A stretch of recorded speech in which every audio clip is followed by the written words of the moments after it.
মাছ ধরবা এটা দে হ্যাঁ এইটা দিয়ে তোমার চ্যাং মাছ, জেওল মাছ, তারপরে পুঁটি মাছ এইগুলো পড়বে। পড়বে হ্যাঁ। আচ্ছা তুমি যখন মাছ ধরবা ঠিক আছে, এর পরের বার যখন মাছ উঠাবা একটু মাছ দেখাবো, আমি তাহলে দেখাবো যে আসলে তুমি কতটুক মাছ ধরছো এবং কত টাকার, দেখে সে হয়তো আরো খুশি হবে, ঠিক আছে। আর আমরা চাই এরকম কেলভিন বাবু তার যে প্রজেক্ট ক্যাথরিন লাভ পাওয়ার থেকে এরকম দেশ এবং সমাজের জন্য কাজ করুক এবং আরো মানুষ উপকৃত হোক। আরো মানুষকে বেশি বেশি সাহায্য করতে পারে এই প্রার্থনা করবা, এবং আমরা তার জন্য আবেদন রাখবো সেজন্য এরকম আরো মানুষের পাশে আগাই আসে এবং এই গ্রামে যেন আরো বেশি কাজ করে না।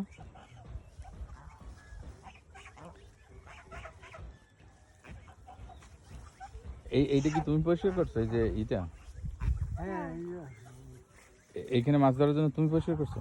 ওইটা করেছে সুবীর করেছে না? দেখো সাপ আছে কিন্তু। তাহলে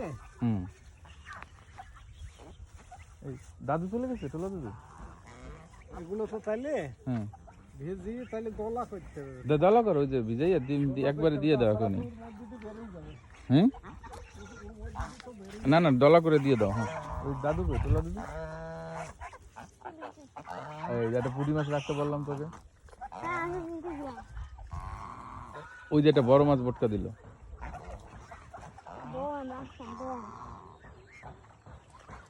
ওই যে ওনাদের কাছে চাইলে একটা দেবে না মাছ? দিয়ে দেখি হোক আর না হোক।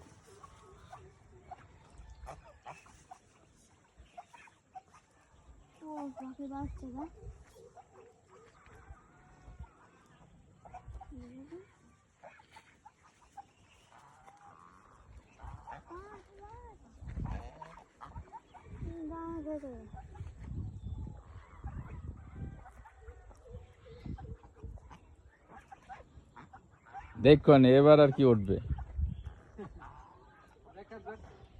যদি ওঠে তাহলে এই আমি একদম দিয়ে দেবো, ঠিক আছে। তুমি তো অ্যাটলিস্ট জিওল মাছ তো পাবা। এইখানে চ্যাং মাছ উঠবে না বুঝছো, এখানে জিওল মাছই উঠবে। হ্যাঁ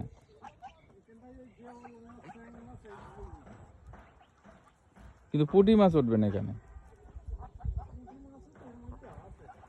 আছে কিন্তু তোমার ওইটা কি আর একটু বড় ছিদ্র করে দেওয়া লাগবে নাকি? হ্যাঁ তাই ঢুকে যাচ্ছে তো ঠেলা দিতে হয়।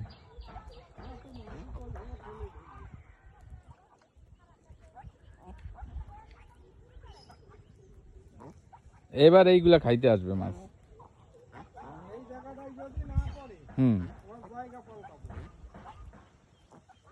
না না এইখানে পড়বে। বন্ধুরা দেখেন কিভাবে মাছ ধরে, মাছ ধরার জন্য যে ফাঁদ তৈরি করতেছেন আমার দাদু।